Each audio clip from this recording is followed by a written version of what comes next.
আজ তো ধর্ষকের কোনো বিচার হচ্ছে না, ধর্ষণ হচ্ছে পাইকারি দরে, বিচার হচ্ছে না। আইন এমন ভাবে ঘোরানো পেঁচানো, ধর্ষকগুলি খালাস পেয়ে যাচ্ছে।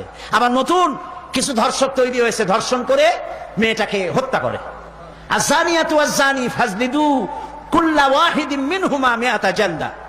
আল্লাহ তাআলা বলেছেন জেনাকারের শাস্তি হচ্ছে 100 দোররা মারা এবং প্রাণদণ্ড দেওয়া। জেনাকারের শাস্তি প্রাণদণ্ড দাও।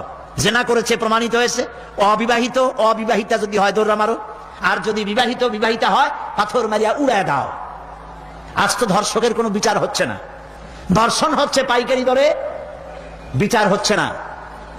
আইন এমন ভাবে ঘোরানো পেঁচানো, ধর্ষকগুলি খালাস পেয়ে যাচ্ছে।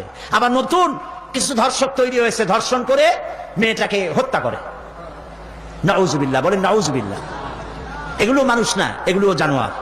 মনে রেখো, তুমি যার মেয়ে, যা কারো মেয়ে অথবা কারো বোন অথবা কারো বউকে যদি এইভাবে বেইজ্জত করে থাকো, তোমার বউ, তোমার বোন, তোমার মেয়ে অক্ষত থাকবে না।